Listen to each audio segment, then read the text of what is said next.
Hi అండి. ఇవాళైతే Sunday రోజు అందరి ఇళ్ళల్లో మాత్రం చికెన్ మటన్ లేదైతే ఉండలేము అసలు. ఇవాళ మా ఇంట్లో కూడా చికెనే. అయితే నేను చికెన్ ఎలా చేసుకుంటున్నాను అనేది చూపిస్తున్నాను. ఎక్కువగా మసాలాలు లేకుండా ఏం లేకుండా ఇలా సింపుల్గా చేసుకోవచ్చు. ఆయిల్ కూడా ఎక్కువ లేదు.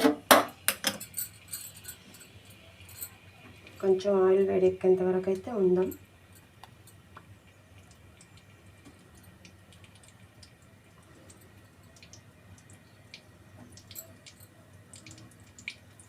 ఆయిల్ అయితే వేడెక్కింది. కప్పు ఆనియన్ బాగా ఎర్రగా వచ్చేంత వరకు వేయించుకుందాము.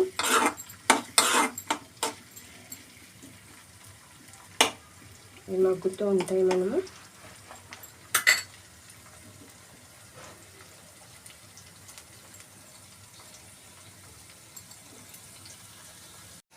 అండి వాళ్ళైతే చికెన్ కర్రీ చేసుకుంటున్నాము. చికెన్ కర్రీ కోసం ఏమేమి కావాలనేది చూపిస్తున్నాను. ఒక కప్పు టమాటో, కరివేపాకు, కొద్దిగా కొత్తిమీర, 4-5 పచ్చిమిరపకాయలు, ఇది కాజు. ఇది ఎందుకు అనేది మీకు తర్వాత చెప్తాను. నేను కాజుని మనం పేస్ట్ అయితే చేసి పెట్టుకోవాలి. అలాగే అన్ని ఉప్పు కారం అన్నీ కలిపి పెట్టిన అన్నీ మిక్స్ అల్లం వెల్లుల్లి పేస్ట్ అన్నీ కలుపుకొని పెట్టుకుని, ఎందుకంటే ముక్కలు పట్టాలనేసి చికెన్ అయితే కలిపి పెట్టుకున్నాను. ఆల్రెడీ మనం ఆనియన్స్ అయితే ఇంతకుముందే వేసాం కదా, వేగుతున్నాయి. ఇది బాగా బ్రౌన్ కలర్ రావాలి. దీంట్లో ఒక 2-3 పచ్చిమిరపకాయలు కూడా వేసాను.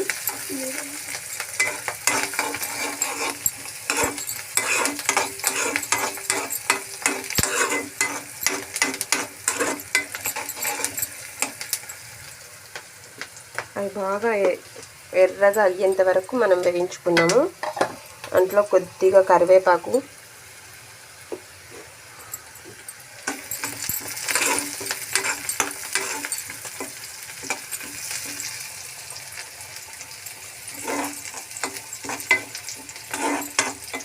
ఈలోపు మనం ఈ కాజు అయితే పేస్ట్ అయితే పట్టించుకొని వచ్చుకుందాం. పేస్ట్ పట్టుకుందాం. ఇవి ఎర్రగా మగ్గుతున్న లోపు సిమ్లో పెట్టేశాను.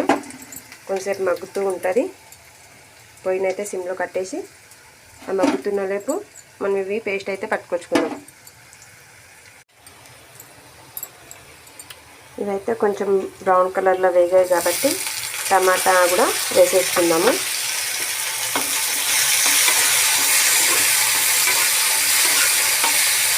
కొంచెం టమాటా మనకు తొందరగా వేగాలి అంటే కొద్దిగా సాల్ట్ అయితే వేసుకోవాలి.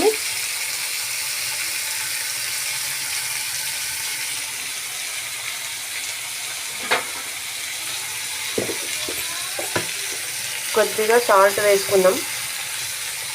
మనకు తగినంతగా వేసుకోవాలి, ఎక్కువగా కాదు. నేను నాకు సరిపడేంత, మా ఇంట్లో ఎంత అయితే తింటారో అంత వేసుకుంటున్నాము.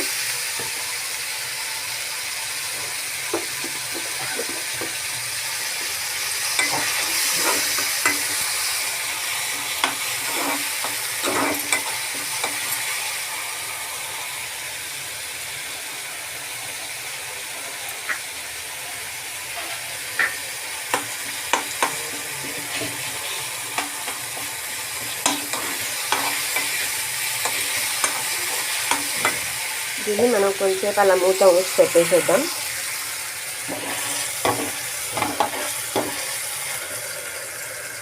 మూస్తే తొందరగా బాయిలింగ్ అయితే అవుతుంది.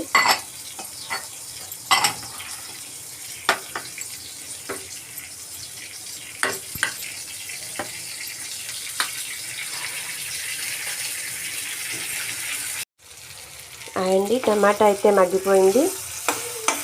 నాకు ఉల్లిగడ్డ కూడా మగ్గిపోయింది కాబట్టి ఇప్పుడైతే కలిపిన చికెన్ అనేది దాంట్లో వేసుకుందాము. చూడండి, నేను ఇంతకు ముందే కొంచెం అల్లం వెల్లుల్లి పేస్ట్ అవైతే కలిపి పెట్టుకున్నాను కాబట్టి ఇప్పుడు దీన్ని కలిపేసుకొని చక్కగా కలిసిపోయేటట్టు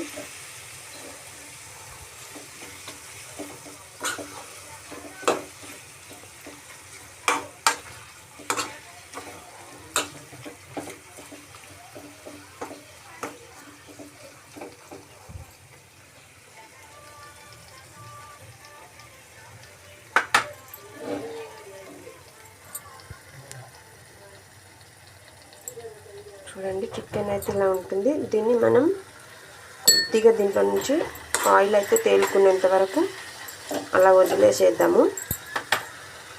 వదిలేసి బాగా సైడ్స్ వంటి కొంచెం బాగా వచ్చి ఆయిల్ అనేది పైన అయితే పేరుకుంటుంది. బాగా అయితే దీన్ని కలుపుకున్నాము.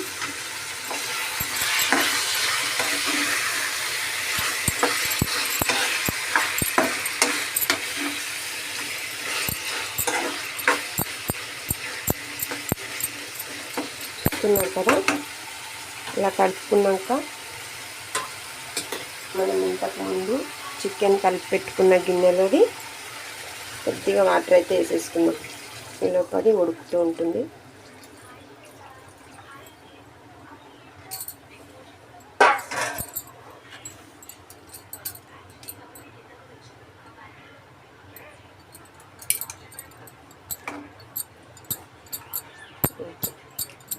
అది ఉడుకుతూ ఉంటుంది. ఈలోపు కొద్దిగా అయితే చికెన్ మసాలా యాడ్ చేసుకుందాం. ఉడుకుతుంది కదా బాగా, ఇది ఒక స్పూన్ ఉంటుంది. అలాగే ఒక స్పూన్ కొబ్బరి పొడి. కూర బాగా ఉడికిన తర్వాత ఇది ఇంతకుముందు చూపించాను కదా కాజు పేస్టు. ఎందుకు అని అంటే కూర అయితే చిక్కగా అల్లుకొని వస్తుంది, టేస్ట్ కూడా వస్తుంది. ఆల్రెడీ ఉడుకుతుంది. ఒక్క 5 minutes ఉడికితే ఇంకా కర్రీ అయిపోయినట్టే. లాస్ట్లో కొత్తిమీర అనేది వేసుకున్నాం.